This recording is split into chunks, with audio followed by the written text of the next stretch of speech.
Bueno, la última vez vimos el bien en común y ahora vamos a ver el bien en Dios.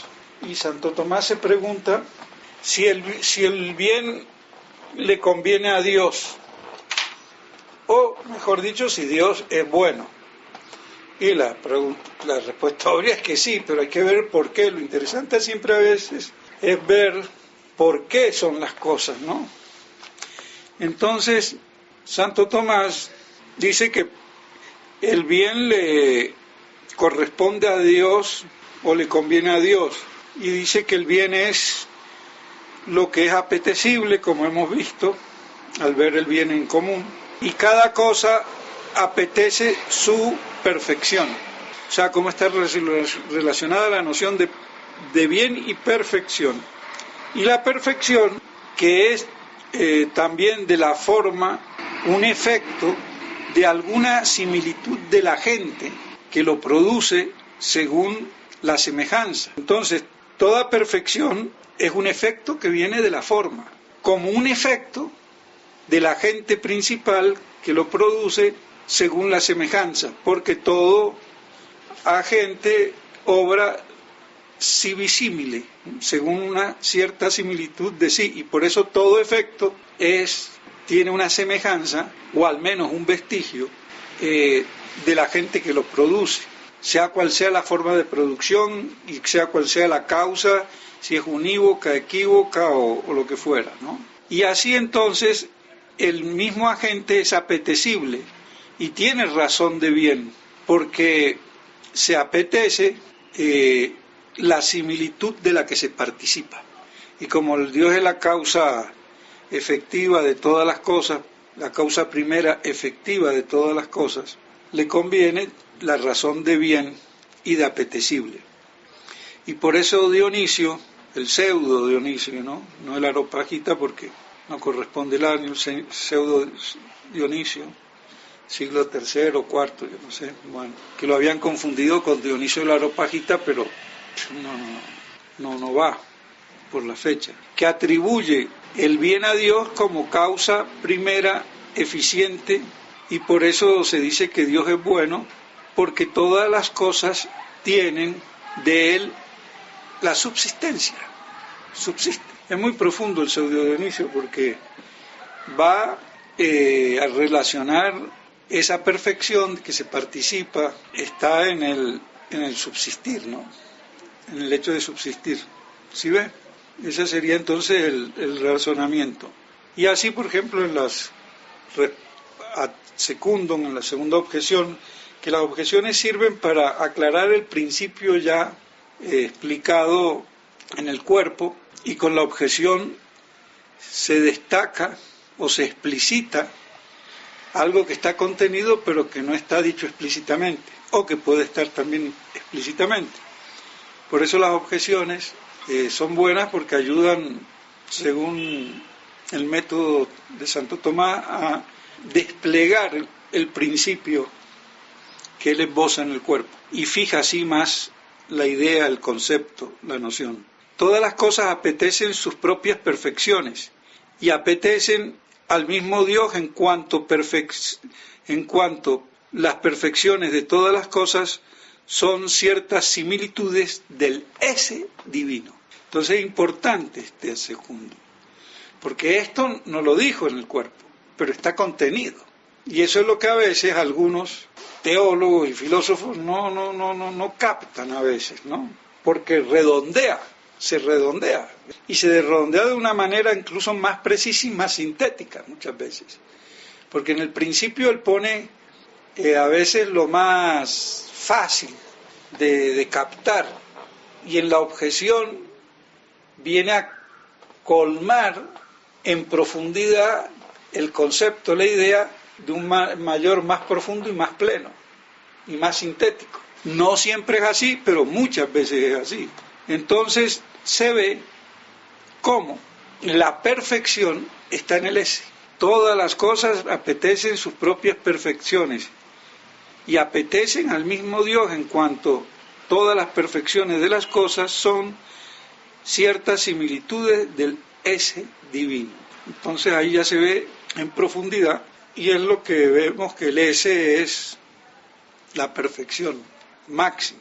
Y por eso Dios es la plenitud máxima, la plenitud de ser, que se equivale a ser por su esencia, ser su misma subsistencia, ipsum esse subsistium, ens per essentiam suam. Son todas expresiones que se equivalen dentro del mismo concepto. Entonces, por eso conviene la bondad en Dios. Porque Dios, en el fondo, es la plenitud de ser, de la cual todas las cosas producidas por la causa primera, que es Dios, y le participa esas perfecciones a las cosas, esas cosas apetecen el bien, sus perfecciones, y apetecen a Dios porque es, en definitiva, de donde proviene por participación todo el bien que tienen porque subsisten y son. Pero eso, dicho así rapidito y fácil, no lo ven la mayoría de los tomistas y la escuela mal llamada tomista, porque si lo vieran no se enredarían, como hemos visto y veremos que se van siempre a enredar por no captar el S en todo su esplendor como acto y forma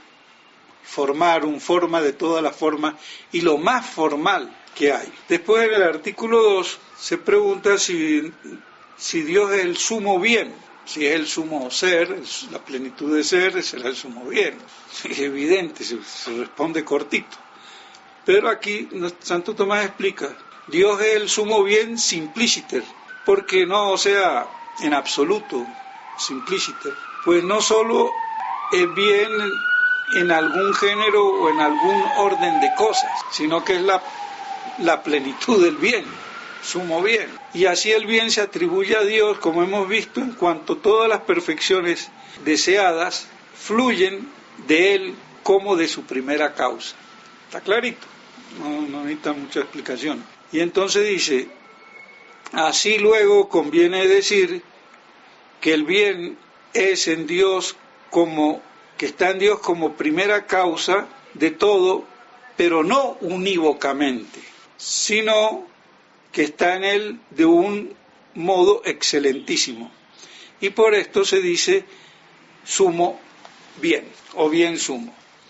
Entonces no es una causa unívoca, sino de un modo excelentísimo. Porque una causa unívoca es la que es, por ejemplo, que tiene la misma especie, la misma naturaleza, papá, hijo, gallina, pollo, o equívoca, sol vegetal, sol animal. Si no hay sol, los vegetales no hacen la fotosíntesis, se mueren. Si no hay sol, los animales también, y nosotros sin sol nos morimos, necesitamos el sol. Entonces, como causa equívoca, el otro como causa unívoca, Dios es como causa, y ya lo habíamos visto en la cuestión del género, como causa análoga. Pero aquí le agrega de excelentísimo modo. Y entonces, como el bien es lo que todos apetecen, solo Dios es el bien por su esencia. ¿Por qué es el bien por su esencia? Porque todas las cosas apetecen el bien y las apetecen como efecto de la causa que les da el subsistir, la subsistencia. Entonces, solo por eso Dios es el ser que es bueno por su esencia. Entonces, en el artículo 3, si el ser bueno por esencia es propio de Dios, o mejor dicho, si solo Dios es el bien por su esencia, evidente, porque si no, entonces habría más de un Dios. Y dice, solo Dios es el bien por esencia. Cada cosa se dice buena porque según o en cuanto es perfecta. Relación de bien y perfección. Y entonces hay una triple manera de ser algo perfecto. La primera, en la constitución de su ese. La segunda, que accede, accidental, y que consiste en la operación perfecta necesaria. Y la tercera perfección es cuando atinge el fin. Entonces, el bien de estar constituido en su ser, el bien en cuanto a la operación y el bien en cuanto que atinge o alcanza el fin. Y de acuerdo a esta triple perfección, ningún bien, nada de lo creado le compete por su esencia. Ninguno de estos tres bienes, de estas tres perfecciones, le conviene a nada de lo creado por esencia, sino solo a Dios, que es el único cuya esencia es su esse, cuyo solius esencia es su esse. De nuevo venimos a lo mismo, es la misma idea desplegada, amasada. O sea que no entender esto, como lamentablemente pasa, es porque no saben leer, aunque sepan latín, no saben leer con inteligencia, por estar clarito. Entonces, Dios es el único ser bueno y perfecto por su esencia, porque en definitiva su esencia es su ser, su esencia es su esse. Por eso el sumo bien, la suma perfección, y volvemos a lo mismo, porque es su esencia, su subsistir, su ser, esse per essentiam suam, ipsum esse subsisten en per essentiam. El mismo cuento repetido, y apenas en la cuestión 6. Entonces, ¿cómo no les entra en la cabeza? Pasan por científicos, pasan por profesores, porque maquillan, enredan, y al pobre tipo de la calle que vende pepinos, con que le digan algo ya. Entonces, por eso decía Fray Luis de León: qué descansada vida lejos de mundaral el ruido, para seguir la escondida senda por donde han ido los pocos sabios que en el mundo han sido, los pocos filósofos que en el mundo han sido, y no hay mucho. De Santo Tomás, 7 siglos, dice el padre, 7 siglos, porque aún sus mejores discípulos captaron, los mejores que captaron, como Capriolo, por ejemplo, pero se dejaron enredar. Y ya no hablemos de Cayetano y compañía, porque ahí sí se acabó de degenerar. Y también porque Dios no se ordena a ningún fin, porque es fin de sí mismo. Y en cuanto a la operación, nada le accede. Su operación es su misma esencia, su misma naturaleza. Para decir que no tiene esa triple perfección por la constitución del esse, porque no está constituido, sino que es el esse, que no, la operación no le accede porque es, y no es ni atingir el fin, porque él es su fin en sí mismo. Entonces es manifiesto que solo Dios tiene la perfección omnímoda según su esencia, y por esto solo Dios es bueno por su esencia. Nada más clarito no está. Bien, en la cuestión cuarta, bueno, aquí hablaba en una objeción que las cosas eran una por su esencia. Sí, pero eso es, la unidad indica que no hay división, que es indiviso, pero no quiere decir que sea la indivisión la perfección máxima. Y aquí dice: licit unum quodque sit bonum in quantum habet esse. Cada cosa es buena en cuanto tiene el esse. No dice en cuanto tiene una esencia, sino en cuanto tiene el esse. Sin embargo, o así, mejor dicho, la esencia de la cosa creada no es su ipsum esse. Ya está apuntando aquí a la distinción real tomista entre esencia y esse, y no existencia. Aquí lo tienen clarito, la distinción real entre esencia y esse de todo lo creado, de todas las cosas, y vienen a hablar de distinción real de esencia y existencia. Licit omnumque sit bonum in quantum habet esse, tamen esencia rei create non est ipsum esse. Y por esto se sigue que la cosa creada no es buena por su esencia. O sea que en esta objeción que responde, objeción segunda de la cuestión 6, como redondea, sintetiza y cristaliza. La voy a leer en latín porque es bueno retener. Licit unum quodque sit bonum in quantum habet esse, tamen essentia rei create non est ipsum esse, et idio non sequitur quod res creata sit bona per suam essentia. Todas las cosas son buenas en cuanto tienen el esse. Sin embargo, la esencia de la cosa creada no es su mismo esse. Y así entonces no se sigue que la cosa creada sea buena por su esencia. Más claro, Y en el artículo 4 se pregunta si todas las cosas son buenas por la bondad divina. Evidente. Entonces, Santo Tomás, bueno, se pone aquí a analizar que hubo diversas opiniones, cita a Platón, a Sócrates, y bueno. Pero el argumento que hay que retener es que lo que es per se ens, lo que es por sí ente, y por sí uno, y ens, y es así uno y ente por participación. Hoc autem quod est per se ens, et per se unum ponebat esse summum bonum.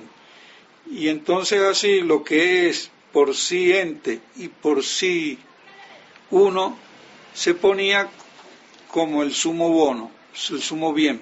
Y como el bien se convertitur, se convierte o se, no sé cómo traducir convertitur, como si se igualaran, el bien y el ente se equiparan como lo uno, entonces se decía que, o se dice que el mismo bien por sí era Dios, y por lo cual todas las cosas se dicen buenas por modo de participación, la idea de participación. Entonces, a la pregunta si todas las cosas son buenas por la bondad divina, sí, porque son seres por participación en el ser, y como en el ente y el bien se comunican, entonces, como también lo uno, entonces las cosas son buenas por participación, pero no por esencia,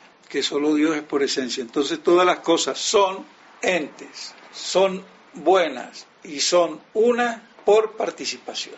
Creo que no tiene mayor. Y así dice en la respuesta, no, aquí en este artículo no responde a la respuesta porque ya las da por refutadas en el cuerpo. Dice, cada cosa se puede decir buena y ente en cuanto participa según el modo de alguna asimilación, aunque sea por una deficiente y remota comparación con de lo superior del cual procede. Cada cosa se dice buena según la similitud de la divina bondad que tiene en sí inherente. Entonces queda claro que todo lo bueno que hay en la criatura y la perfección, y todo es por una participación de ser causado según una cierta similitud en el ser, en la bondad participada y en el ser o el ese participado. Entonces, por eso todas las cosas son buenas. O sea, toda la bondad y perfección que tienen las cosas vienen por participación. Entonces vemos aquí como la idea de participación de Platón. Por eso aquí cita ahí a Platón y Aristóteles, pero yo no he querido entrar en esos berenjenales porque tampoco es un curso de teología para seminaristas o teólogos, sino para más o menos uno como fiel tener una idea un poquito más, sin tanto vericueto, de lo que trata Santo Tomás, reteniendo pues el aspecto importante y esencial, que toda bondad, toda perfección es una participación de la perfección divina. Y aquí entonces pasa la cuestión 7 y habla de la infinitud de Dios, de infinitate Dei. Y en el artículo primero, utrum Deus sit infinitus, si Dios es infinito, por supuesto, es evidente. Si no es infinito, un concepto de Dios que no sea infinito no es un concepto de Dios válido. Pero bueno, ha habido muchos errores y lo sigue habiendo. Entonces es interesante ver cómo Santo Tomás explica, porque yo digo evidente, pero bueno, ¿por qué? ¿Cómo lo explica Santo Tomás? El cómo. En filosofía es importante el cómo. No es que si la Inmaculada Concepción es o no es. Si es, ¿cómo es? Y esa era la discusión, por ejemplo. Porque hasta los rabinos judíos sabios hablaban de la Inmaculada Concepción. Pero ¿cómo? Y no era como decía Duns Scotus, porque Duns Scotus también se basaba en esa tradición judía.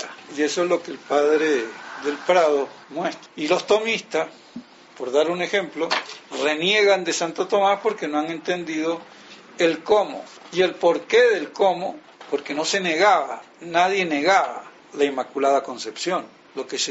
La disputa era de cómo se producía la Inmaculada Concepción.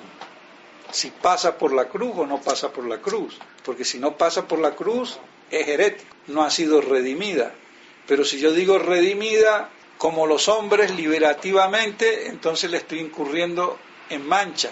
Pero si digo redimida preservativamente, en honor a que es la Madre de Dios.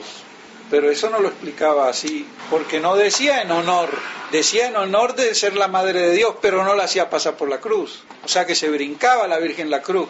En definitiva, herético la concepción de Duns Scotus. Sin embargo, la mayoría de los tomistas en eso le dan la razón a Scotus. Y bueno, no entendieron un pito. Pero eso es un tema para explicarlo con mayor detenimiento, porque implica cuestiones de orden filosófico del concepto de generación y el concepto de la producción del alma, la creación, en qué momento, y eso es lo que también está un poco enredado. Entonces, si Dios es infinito, y lógico que tiene que ser infinito, porque es la plenitud de ser, porque es su esencia, es su ser, su esencia es su subsistencia, es el ser, el ipsum esse subsiste. Volvemos al mismo, que estamos repitiendo. Son como las diversas páginas de un mismo libro, pero es el mismo libro, el mismo principio, que se despliega como el acordeón, la misma acordeón, yo las tiro, pero es la misma acordeón.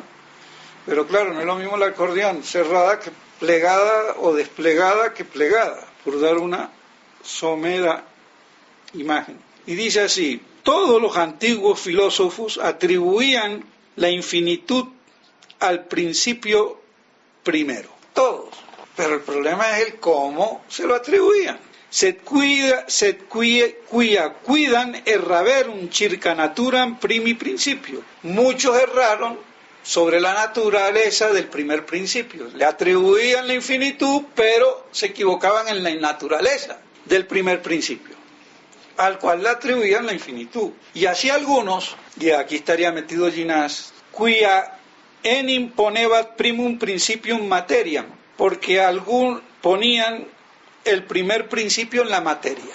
El Big Bang no creacionista, porque yo podría aceptar el Big Bang con un principio creacionista, pero el problema es que la física moderna lo pone como anticreacionista.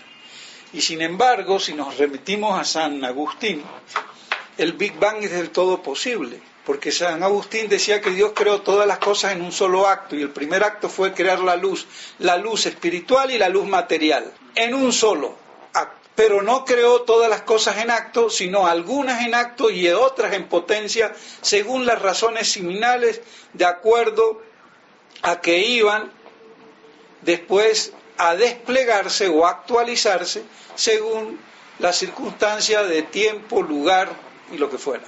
Y eso es lo que da pie a una falsa evolución, que no hay tal, porque no es una evolución transformativa, sino que es una evolución, si se quiere decir, de despliegue de lo que ya está contenido en las razones seminales, que es muy distinto. Y algunos filósofos, tirándose de muy cristianos, niegan el Big Bang. Sí, hay que decir, el Big Bang se probará o no se probará, si es que lo pueden probar. Si yo lo tomo como los científicos modernos, es herético, porque es anticreacionista. Pero si el Big Bang es producido por Dios, por un acto creador de la luz, tanto espiritual, ángeles y material, energía que después es materia, que es materia, y por eso no les gusta lo de Einstein.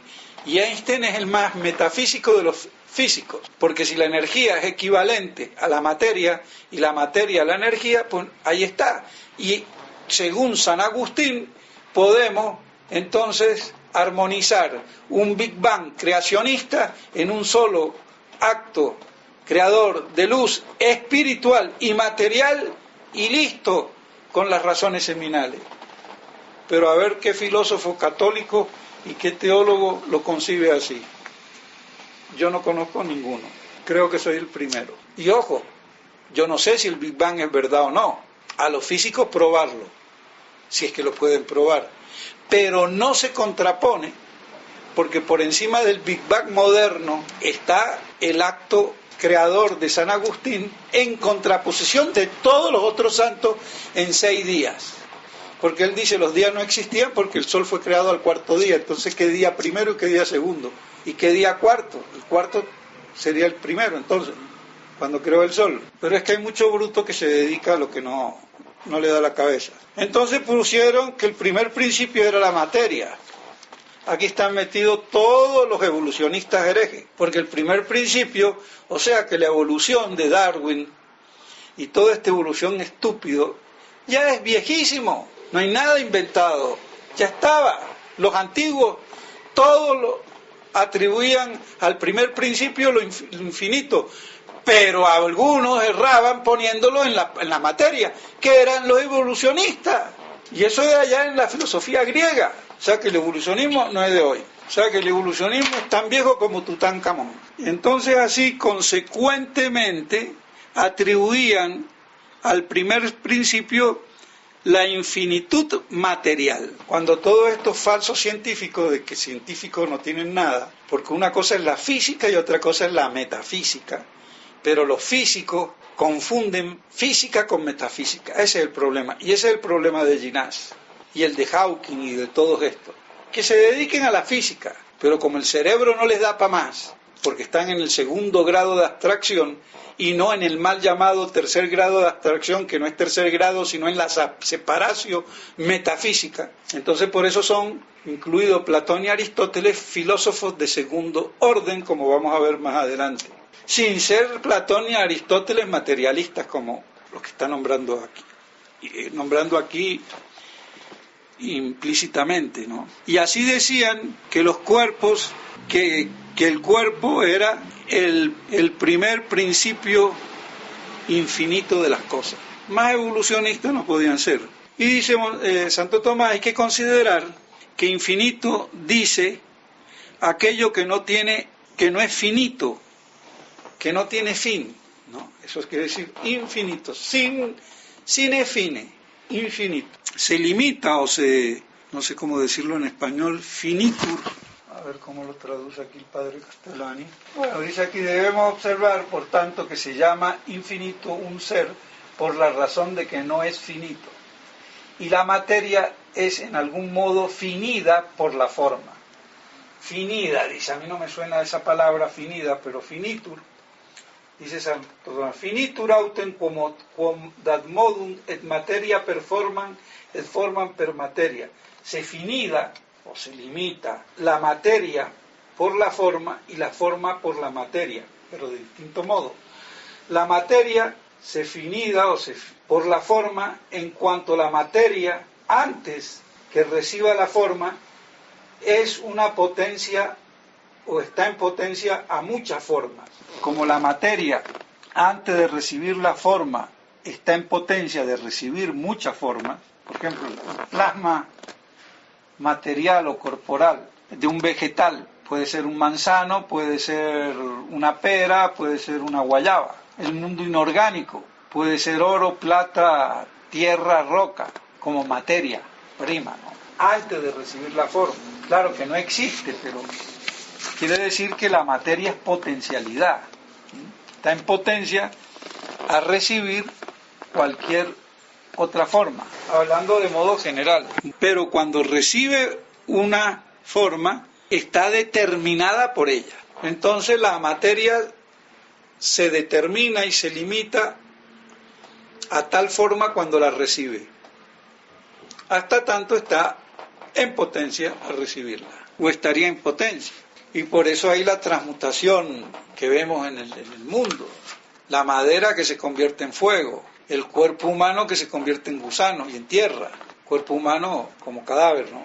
El vino que se convierte en vinagre, la harina que se convierte en pan. Todo el mundo químico es ese cambio, pero los químicos creen que la molécula o el átomo es la sustancia, y no. Y Ginás cree que el cerebro es el pensamiento, pues no, ni es una función del pensamiento. Eso está igual que la teoría de que la función hace el órgano. Pero bueno, gracias a eso ha descubierto tantas cosas y es quizás el neurofisiológico más grande del mundo. Y vendría a ser el Hawking colombiano, no en física, sino en neurofisiología. Aunque es un completo ateo y también, además de ser ateo, niega el alma. Porque si le aceptara el alma espiritual, racional, no se dedicaría a buscar cómo piensa o el origen del pensamiento en el cerebro. Lo tendría que buscar en el alma. Pero como él nada más cree en lo que ve, toca y mide, pues ¿qué va a medir el alma? Y ni el pensamiento. Y el pensamiento no es una cuestión fisiológica, ni fisioneuronal, es un medio. El cable de luz no es la luz. Pero bueno, entonces, y la forma se finida por la materia, o se determina por la materia, en cuanto la forma en sí considerada es común a muchos, y por esto que es recibida en la materia, la forma es determinada a esa cosa. Entonces la forma de la tierra está determinada por esa porción de materia que la recibe, la forma de vegetal, la forma de animal, en cualquiera de sus especies. El alma humana es recibida en este cuerpo, entonces de este cuerpo y no del otro. Entonces está determinada a esta porción de materia, es lo que quiere decir. O sea que tanto la materia como la forma se autolimitan el una a la otra, pero bajo conceptos distintos. La materia porque está en potencia a muchas formas, y la forma porque al ser recibida por esta materia está circunscrita a esta y no a la otra cosa. El alma, principio de vida de la hormiga, está limitada a esta hormiga y no a la otra. Y el alma vegetal de la planta está limitada a este manzano y no al otro manzano y menos al otro árbol de pera. Entonces dice, la materia se perfecciona por la forma por la cual es finida, como dice el padre Castellani, finida, limitada, y así lo infinito se le atribuye a la materia. Lo infinito que se le atribuye a la materia tiene una razón de imperfecto, porque así la materia es como lo que no tiene forma. La forma no es perfeccionada por la materia, es limitada pero no perfeccionada. La materia sí es perfeccionada por la forma, sino más bien que por ella su amplitud es contraída a esta porción de materia y no a la otra. O sea, la forma es contraída, constreñida, contraitur, dice Santo Tomás, por la materia. Y en ese sentido, esa contracción o limitación o determinación de la materia que hace de la forma no tiene ese concepto de imperfección como el que tiene la materia. Entonces así el infinito, según el que se tiene de parte de la forma, no determinada por la materia, tiene una razón de perfecto. ¿Ve la diferencia? Y aquí un texto que no han entendido ni van a entender en su vida la gran mayoría de los filósofos, porque no lo han entendido ni lo van a entender. Y si entendieran este texto, se les daría más luz en la cabeza, y es el siguiente: Illut autem codex maxime formale omnium es ipsum esse. Aquello que es lo máximamente formal de todas las cosas es el mismo ese. Volvemos a lo mismo. En este texto está todo el problema de no haber entendido la metafísica de Santo Tomás, que supera a la filosofía griega, tanto platónica como aristotélica, de la cual Santo Tomás hace una síntesis y la supera. Por eso está mal dicho ser aristotélico tomista, porque habría que decir aristotélico platónico tomista para emparejarla, pero la supera porque es una síntesis. Y aquí está: porque lo máximo formal de todo es el ipsum esse. Y eso es lo que no entiende la gran mayoría de los metafísicos, lo que no entendió Cayetano, ni Ibáñez, ni Juan de Santo Tomás, que son, por así decirlo, la línea clásica del tomismo falseado. Este texto vale oro. cum igitur esse divinum not sit esse receptum in aliquot, como el esse divino no es un ser recibido en algo, no está contraído, y vamos a ver, ni por la materia ni por la esencia, no está contraído, sed ipsi sit sum esse subsisten, porque es el ser subsistente. Volvemos a lo mismo. Da rabia que sean tan brutos, a mí me da indignación, ¿está claro? Y es la misma cosa que hemos venido viendo. Entonces, lo máximo formal de todas las cosas es el mismo ser, como hemos dicho arriba, porque dice ut ex superioribus patet, y como el ese divino no es recibido en algo, sino que es su ese subsisten ut supra, como se ha visto arriba, ostensum es manifestum est quod ipsi Deus sit infinitus et perfectus. Ostensum es, sustentamos que eso es evidente, es manifiesto, y lo repite, ostensum es, manifestum es, quod ipsi Deus sit infinitus et perfectus. Es manifiesto, evidente, que Dios es infinito y perfecto, porque es el ipsum esse subsiste. Más claro, agua. Y el que no entiende esto, que no se dedique ni a la teología, ni a la filosofía, ni a la metafísica. Y sin embargo, ¿cuántos doctores en metafísica y en filosofía hay? Falsos doctores. Con esto queda concluido de que Dios es infinito, porque es el ipsum esse subsiste. No es recibido ni contraído por nada, ni por la materia, porque no es materia, ni por ninguna esencia, ninguna naturaleza, porque su esencia, su naturaleza es su mismo ser subsistente. Y el que no entiende eso, no entiende metafísica, ni sirve para la metafísica, ni para la filosofía. Que se vaya a vender pepino al mercado. Y aquí en el Ad Tertium dice, ex hoc ipso quod esse Dei es per se subsisten, non receptum in aliquot, prout dicitur infinitum distinguintur ad omnibus alius, et alia removentur abeo. Y por esto que el ese de Dios es por sí subsistente, no recibido en algo, se dice que es infinito y se distingue de todas las otras cosas. Entonces, más claro no me puede ser, creo yo, y aquí dejamos. Pero es importantísimo como aquí, en la cuestión de si Dios es infinito, se ve, ya se perfila la potencialidad metafísica de Santo Tomás y la superación insuperable del genio del angélico. Hasta otro día.